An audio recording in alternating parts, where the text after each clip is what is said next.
Saudara dan sahabat terkasih, selamat berjumpa. Hari ini tanggal 31 Mei 2020. Hari ini adalah hari ulang tahun Yayasan Kasih Mandiri Bersinar yang ke-24. Kami sangat bersyukur dan berterima kasih kepada Tuhan atas perlindungannya dan atas pemeliharaannya untuk kami dan pelayanan kami sampai pada usia yang ke-24. Bisa dibayangkan perjalanan bersama Tuhan selama 24 tahun. Wow, pasti ada begitu banyak peristiwa-peristiwa indah yang sudah diabadikan dan siap dibagi kepada saudara dan sahabat. Nah, bagaimana sih kisahnya sampai tanggal 31 Mei ditetapkan sebagai hari ulang tahun atau hari berdirinya Yayasan Kasih Mandiri Bersinar? Kisahnya yaitu bahwa pada tahun 1996, yakni tepatnya di bulan April, terjadi pelecehan seksual robot gedek di PRJ Jakarta. Setelah peristiwa atau setelah kejadian itu, hati saya berubah. Yang tadinya sebagai Kak Yustin yang menemani anak-anak di jalanan, terus belajar, ikut semir sepatu, pungut barang-barang bekas, jualan koran, rutinitas seperti itu dia berubah total. Saat ini ada sebuah dorongan dari dalam hati yang luar biasa yang saya sendiri tidak bisa mengendalikannya. Dorongan itu adalah merumahkan anak-anak, merumahkan anak jalanan, agar tidak terjadi korban-korban seperti itu lagi. Hanya itu saja yang muncul dalam hati saya, merumahkan anak. Nah, dengan semangat sebagai seorang ibu yang tentu tidak rela anak-anaknya mendapat masalah atau musibah, saya mulai mencari rumah kontrakan. Setiap ada rumah yang tertulis rumah dikontrakan atau rumah kos, pastilah saya mendatangi dan menawarkan diri untuk kontrak atau untuk kos bersama dengan beberapa anak jalanan. Pengalaman yang menarik adalah kurang lebih 13 rumah yang saya datangi, mulai dari Jakarta Utara, terus Jakarta Selatan, Jakarta Timur, Jakarta Barat. Saya mencoba untuk jalan-jalan mencari kos yang murah atau mencari rumah kontrakan yang murah. Tetapi 13 rumah itu kami tidak diterima. 2-3 rumah kami diterima.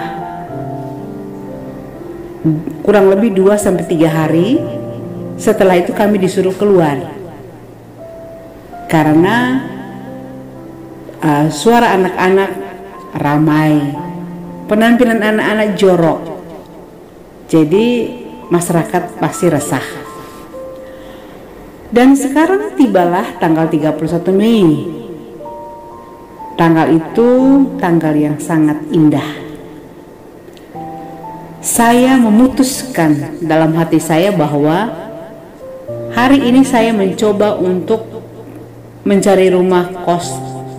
Dan kalau saya dapat, artinya inilah kehendak Tuhan bahwa saya boleh mempunyai sebuah rumah kos atau rumah kontrakan untuk sejumlah anak jalanan. Kalau saya mencari dan memang saya tidak mendapatkan rumah untuk kos anak-anak, itu berarti Tuhan tidak menghendaki saya mempunyai pelayanan yang berkesinambungan.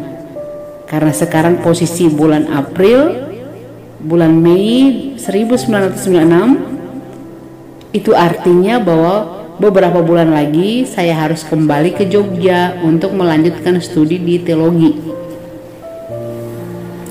Nah, luar biasa, pada tanggal 31 Mei itu saya menemukan satu rumah kontrak di Utan Kayu, Matraman, Jakarta Timur.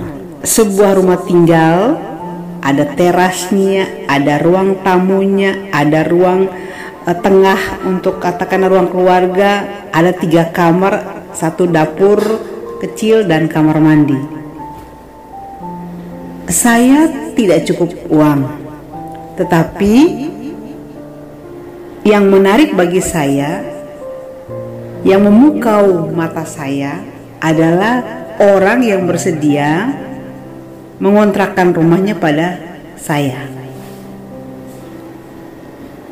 Dan rumah itu diberi harga per tahunnya 2.500.000.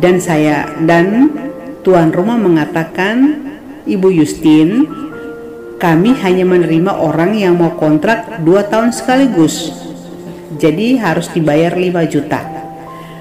Waktu itu saya memutuskan untuk mengambil dengan resiko akan membayar 5 juta rupiah. Tetapi hari itu adalah tanggal 31 Mei 1996. Yang penting bagi saya sudah ada rumah.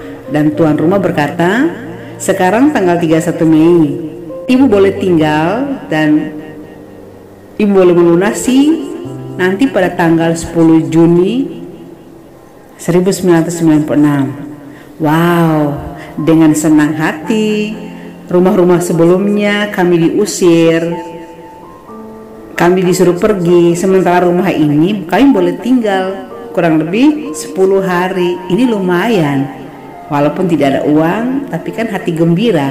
Kami boleh tinggal di satu rumah dengan anak-anak, sehingga kami benar-benar melepaskan lelah kami berhari-hari ke sana kemari dan menyenangkan. Itulah cikal bakal mengapa tanggal 31 Mei menjadi hari ulang tahun Yayasan Kasih Mandiri Bersinar, karena itu adalah hadiah Tuhan, itu adalah kehendak Tuhan. Karena saya berkata, hari ini tanggal 31 Mei saya mencoba mencari satu kali lagi rumah kontrak atau rumah kos untuk anak-anak. Bila itu tersedia, maka saya yakin ini kehendak Tuhan bagi saya. Bila tidak tersedia, artinya itu bukan kehendak Tuhan. Tetapi di dalam kenyataannya rumah itu tersedia, walaupun memang tidak ada uang. Nah, kisahnya adalah setanggal 9 saya sudah mulai berpikir, waduh, saya akan bayar dari mana?